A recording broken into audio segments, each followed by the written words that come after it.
Assalamualaikum warahmatullahi wabarakatuh.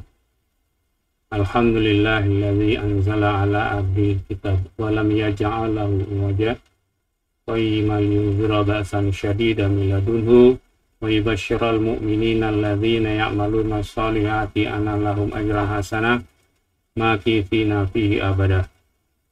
Asyhadu an la ilaha illallah wahdahu la syarika lah wa asyhadu anna Muhammadan abduhu wa rasuluh la nabiyya ba'da ma ba'du.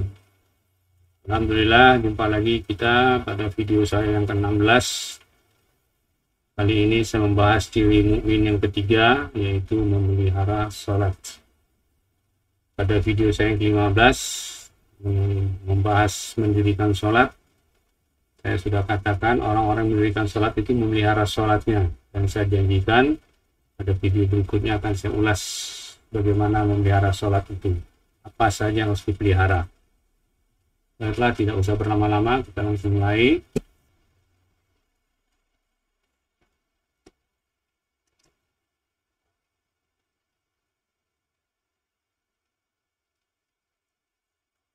Memelihara sholat, ciri ketiga dari mukmin. Ini tetap saya ulang. Pada dua video sebelumnya, ciri pertama dan kedua saya katakan ciri mukmin ada 14. Ternyata 15 saya lupa memasukkan satu, yaitu infak. Yang pertama amat sangat mencintai Allah, yang kedua mendirikan sholat, yang ketiga memelihara sholat. Ini yang akan kita bahas. Yang keempat, khusyuk dalam salat. Yang kelima, tenang atau mantap kamu bila zikrullah. Yang keenam, tergetar kamu bila disebut Allah. Yang ketujuh, tawakal hanya kepada Allah. Yang kedelapan, menghindari hal-hal yang tidak berguna.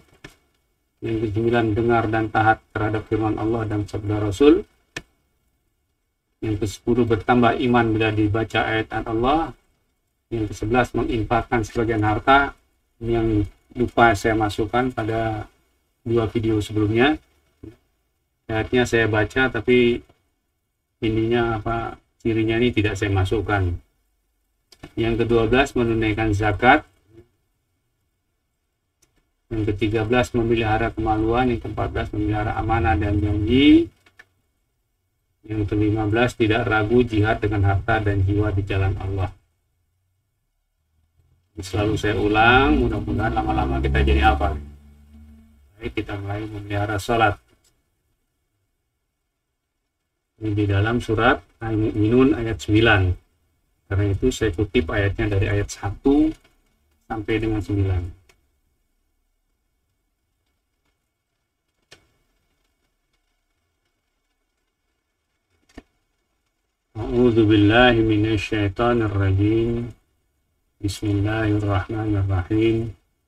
Qad aflahal mu'minun alladzina hum fi salatihim khashi'un walladzina hum 'anil lagwi mu'ridun walladzina hum lizakati fa'ilun walladzina li furujihim hafizun illa 'ala azwajihim aw ma malakat aymanuhum wa annahum ghairu malumin. Faman ibtagha wara dzalika faulaika humul 'adun walladzina hum li amanati mu'adim ra'un walladzina hum 'ala shalawatihim yuhafizun. Yang artinya, sungguh telah beruntung atau menang para mukmin. Aflaha itu bisa beruntung, bisa menang, yaitu mereka yang khusyuk dalam sholatnya dan yang menghindari kegiatan dan hal yang tidak berguna dan menunaikan zakat dan memelihara kemaluannya kecuali terhadap istri atau budak yang mereka miliki. Maka sesungguhnya mereka tidak tercela.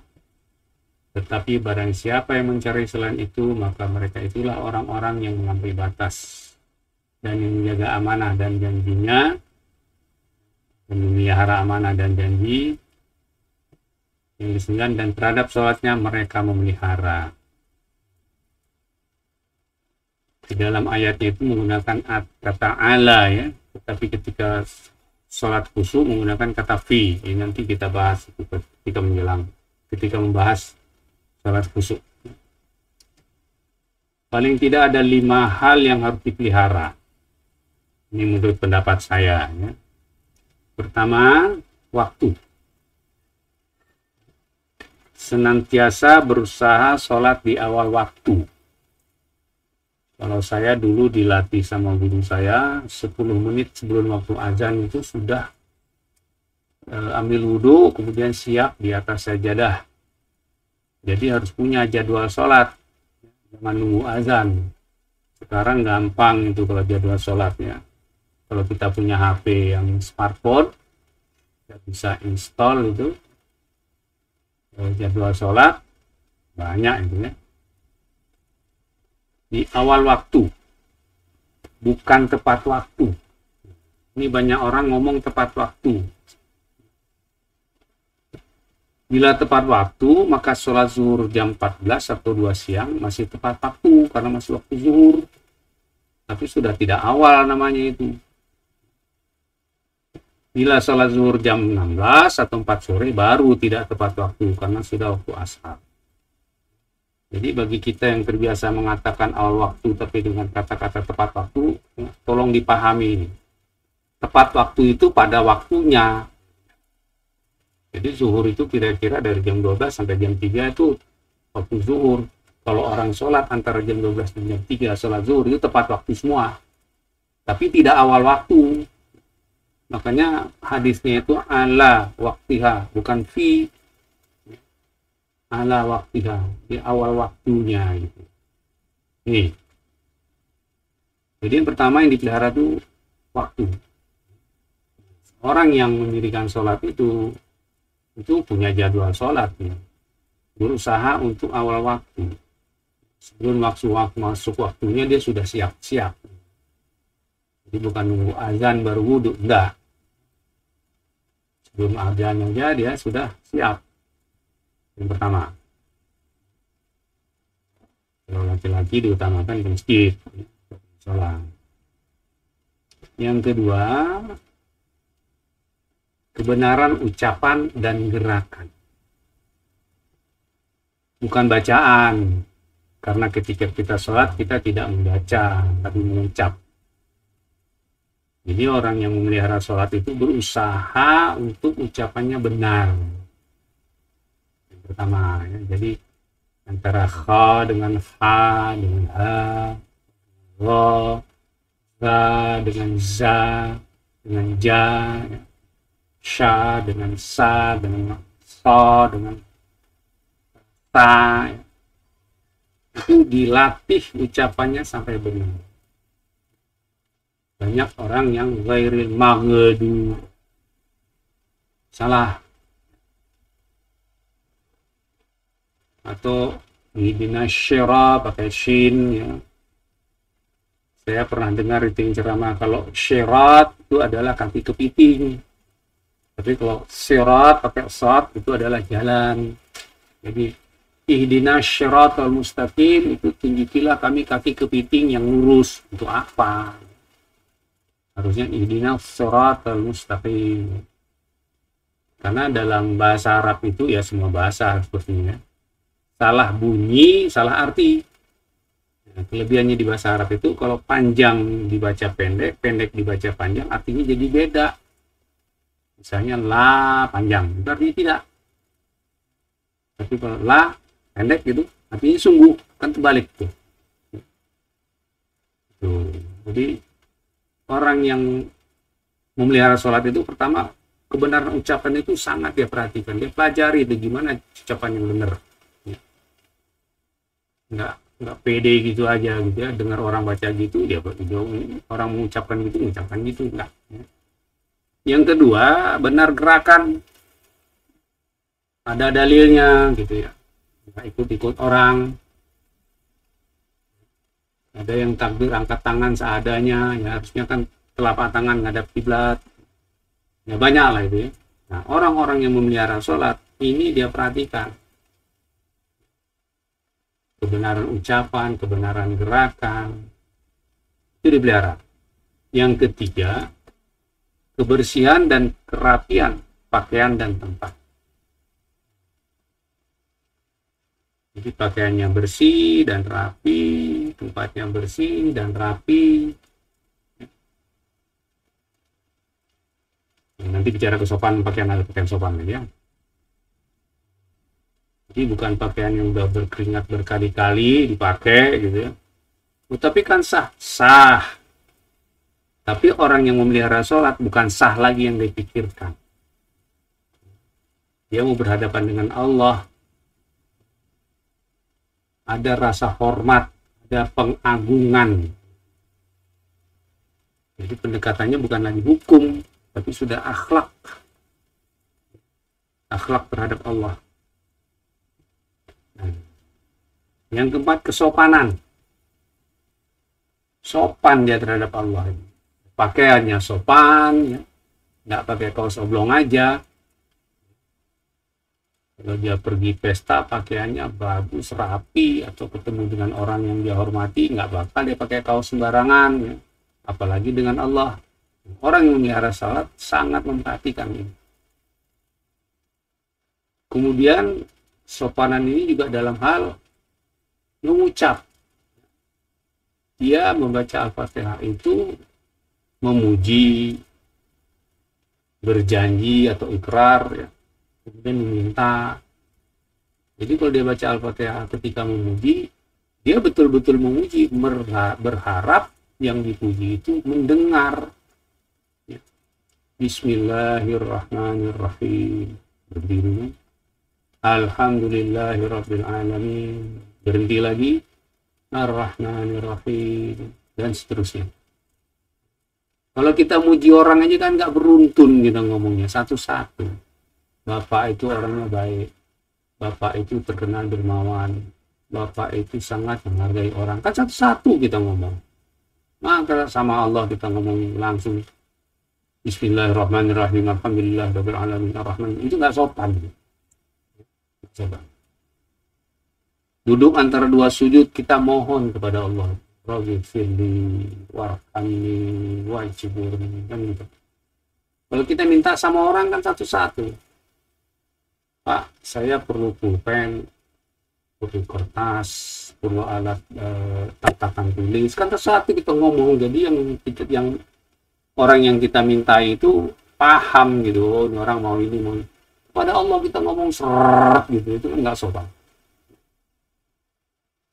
Cuman celakanya kalau kita sopan pada Allah itu ada orang protes, sholat lama banget sih. Saya pernah diprotes oleh ibu-ibu, ya bukan diprotes, cuma dia ngomong, Ustaz kok jadi imam bacanya lama banget kalau duduk antara dua sujud. Nah, bukan saya yang jawab, ada satu kawan saya yang jawab, waktu di kampung. Ya kan lagi minta sama Allah, jadi mintanya satu-satu, jangan borongan gitu. Saya diam aja. Jadi sopan sama Allah. Betul-betul kita lagi ngadep Allah, lagi minta sama dia, berharap dia dengar dan dia kasih. Jadi jangan lagi pendekatan hukum, sah, bukan itu soalnya. Gitu. Kalau memelihara itu nggak bicara sah lagi, tapi bicara diterima oleh Allah. Saya lupa hadisnya di mana saya baca itu. Tentang sholat ini. Ada orang sholat, dia baguskan sholatnya, sehingga sholatnya itu naik ke langit seperti pakaian yang indah, dan nanti dipakaikan ke dia. Ada yang sholatnya tidak diperhatikan, ya. Sholatnya cepat-cepat, nggak ada pemeliharaannya, nanti akan naik seperti kain buruk, dan akan dipukulkan ke dia. Bayangin kalau sehari 5 kali kita nyediain kain buruk untuk mukulin kita. Ya, itu sopan. Sopan dalam pakaian, sopan dalam gerakan, sopan dalam ucapan. Betul-betul kita sadar bahwa sedang berhadapan dengan Allah yang sangat dicintai, dipuja, diagungkan, dan diperlukan.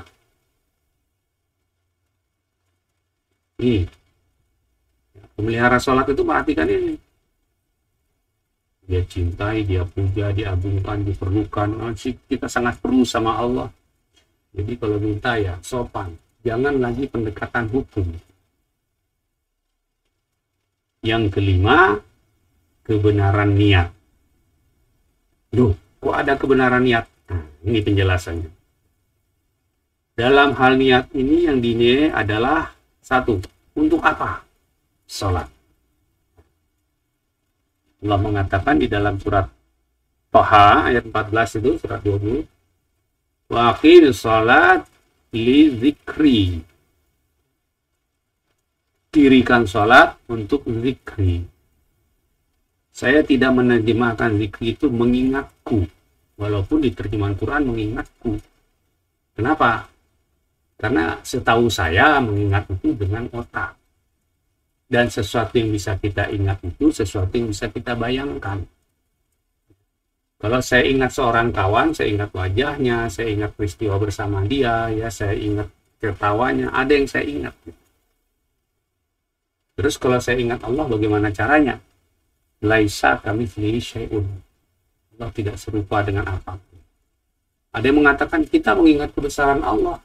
Emang boleh lagi sholat kita ngingat-ngingat berapa banyak jenis ikan di laut, berapa banyak jenis pohon di hutan, berapa banyak bintang di langit, kan nggak boleh. Lalu zikrullah itu apa? Kita sedang sholat itu sedang apa? Kan sedang berbicara dengan Allah. Kita sedang memuji, kita sedang berikrar, kita sedang meminta.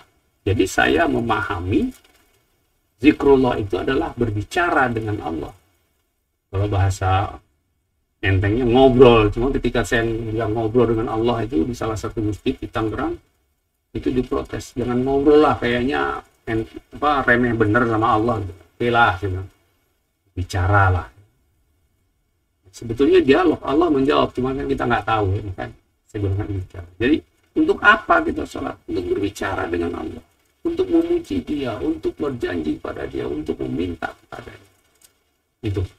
Jadi niatnya pertama. Yang kedua, untuk siapa sholat itu? Ini dalam surat 108 ayat 2 nih. Surat Al-Kautsar, Al-Kautsar. Fasholli li rabbika. Maka sholatlah untuk Rabbmu. Jadi sholat itu untuk Allah. Itu niat, ya. Kebenaran niatnya. Jadi sholatnya untuk Allah dan untuk berbicara dengan Allah, bukan untuk yang lainnya. Bukan untuk hati tenang, bukan untuk bayar hutang, bukan untuk melepaskan kewajiban, ya. Bukan untuk supaya bisnis lancar dan selain-lainnya. Semua itu adalah manfaat, bukan tujuan, bukan niatnya.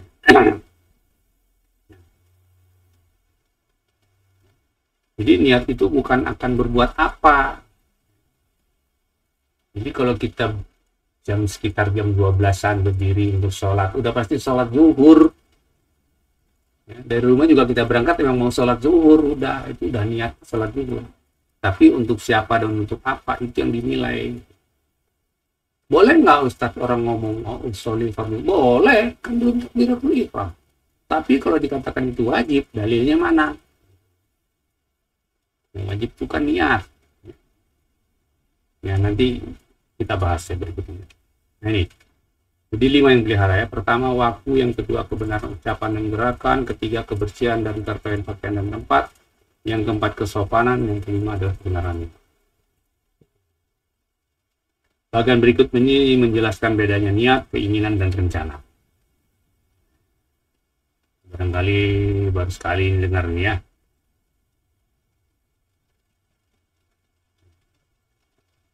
Tingkatan dari hadis sampai niat. Pertama hadis, kemudian himmah, irada, azam, qasdun, dan terakhir niat. Ini penjelasannya satu persatu. Saya mulai dari paling bawah.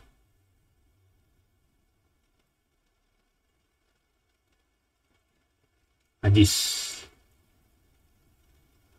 Hadis itu adalah keinginan yang melintas di dalam kalbu sebentar kemudian sirna.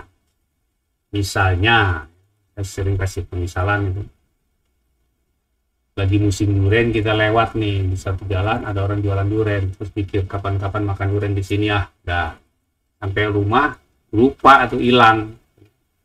Jadi keinginan yang melintas saja, itu namanya hadis. Kemudian himmah,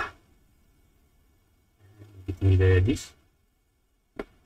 Keinginan yang menetap dalam kalbu, yang disebut juga kehendak, bisa lemah bisa kuat.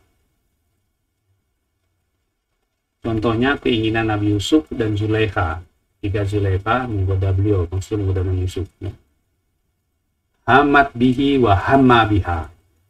Jadi Yusuf sudah berkehendak, Zulaikha juga berkehendak, kemudian turun burhan min Rabbi, tanda dari Rabbnya, sehingga Yusuf berbalik lari ke pintu. Jadi kalau contoh makan durian tadi, itu ingat terus sampai rumah tuh masih, kapan-kapan pokoknya makan durian di situ. Kayaknya tempatnya enak, suasananya enak gitu ya. Itu nggak hilang-hilang, itu himmah. Cuman kapannya belum tahu. Di atas himmah itu iradah, rencana. Sudah lebih kuat dari kehendak, sudah jelas waktu dan tempat. Jadi sudah kita tetapkan, hari ini jam segini, tanggal sekian saya ke sana. Gitu. Itu iradah. Ini yang bila baik lalu batal, dapat satu jelek kebaikan. Tapi orang kan suka ceramahnya itu bilangnya, seseorang yang berniat berbuat baik kemudian tidak jadi dilaksanakan, dia mendapat satu nilai kebaikan. Bukan niat, iradah, bahasa Arabnya iradah. Rencana, baru berencana. Bahkan ada hadis lagi baru sampai himmah. Kita punya duit, lihat ada orang susah, pengen nolong. Pokoknya saya mau nolong dia, waktunya kapan belum tahu, karena belum punya waktu. Nggak jadi, karena ada keperluan lain ternyata uangnya. Itu udah dapat, itu himmah. Apalagi iradah nggak dapat. Dan bila buruk, kalau dibatalkan juga dapat satu nilai kebaikan. Penceramah suka bilang itu niat, belum niat itu baru iradah, baru rencana.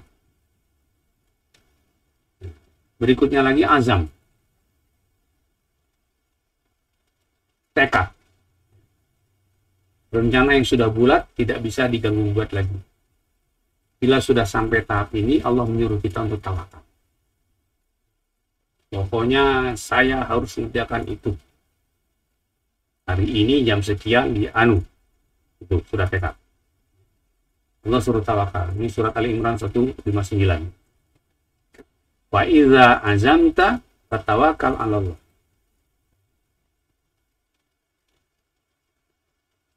Jika engkau telah bertekad, maka tawakal kepada Allah. Jadi tawakal itu sebelum berbuat.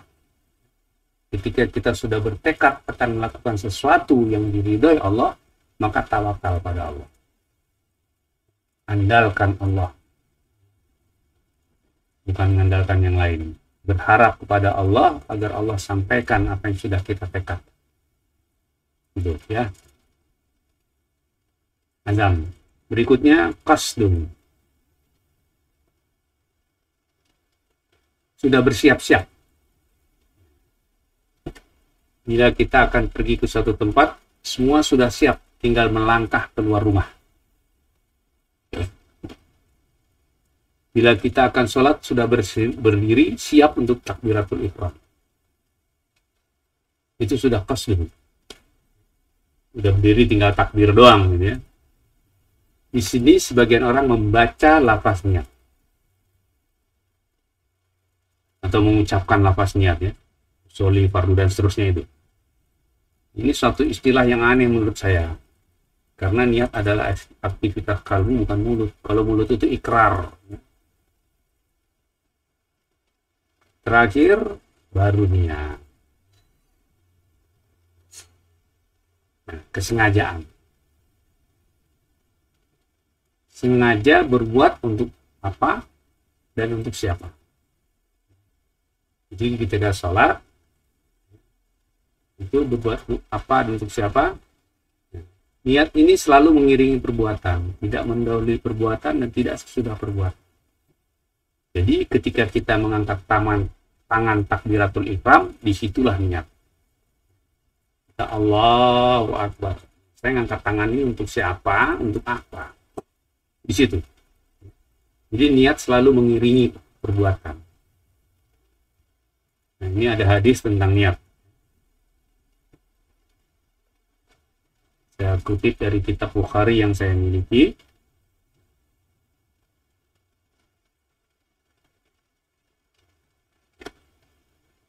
An Alaqatab bin Waqqas qala sami'tu Umar bin Khattab radhiyallahu anhu yakhutbu qala sami'tu Nabiyya sallallahu alaihi wasallam yaqulu ya ayuhan nas innamal a'malu binniyat wa innamal limri'in ma nawa faman kanat hijratuhu ila Allah wa rasulihi fa hijratuhu ila Allah wa rasulihi wa man hajara ila dunya yusibuha amra'atin yatazawwajuha fa hijratuhu ila ma arada ilaih.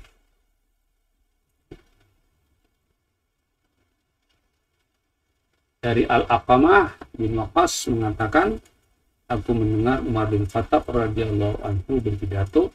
Dia mengatakan, aku mendengar Nabi Shallallahu Alaihi Wasallam bersabda, wahai manusia, hanya saja amal itu tergantung niatnya, dan setiap orang mendapatkan sesuai yang dia niatkan. Barang siapa hijrahnya karena Allah dan Rasulnya, maka hijrahnya dihitung karena Allah dan Rasulnya. Barang siapa hijrahnya karena dunia yang ingin diperolehnya, atau wanita yang ingin dinikahinya, maka hijrahnya sekedar mendapat apa yang dia niatkan. Dari hadis ini kita bisa pahami bahwa ketika orang hijrah, dia nggak ngomong itu, aku hijrah karena Allah, nggak ada. Dia jalan aja udah. Tapi di hatinya itu hijrahnya karena siapa? Jadi niat itu aktivitas qalbi. Ketika orang hijrah mencari dunia atau wanita yang ingin menikah, juga dia nggak ngomong kan, aku hijrah untuk wanita yang enggak gitu. Tapi di hatinya sudah ada niat itu. Niat itu yang mendorong dia berbuat. Jadi kenapa saya katakan niat itu aktivitas kalbu. Nah, orang-orang yang beriman itu dia pelihara niatnya ini. Sholatnya itu untuk apa? Untuk bicara dengan Allah. Untuk siapa? Untuk Allah. Karena dia sholatnya untuk Allah yang sangat dia cintai, maka dia berusaha untuk mempersembahkan yang terbaik. Makanya Rasulullah mengatakan, sholatlah kamu seolah-olah sholat ini adalah yang terakhir.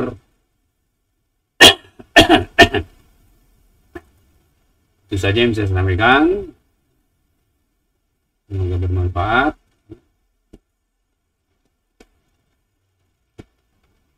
Itulah tadi tentang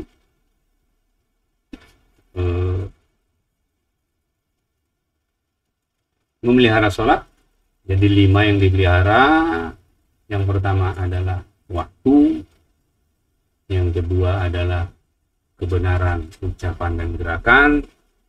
Yang ketiga adalah kerapian dan kebersihan pakaian dan tempat. Yang keempat adalah kesopanan. Yang kelima adalah niat. Pemelihara sholat ini diperhatikan betul. Dan ini adalah syarat untuk bisa khusyuk.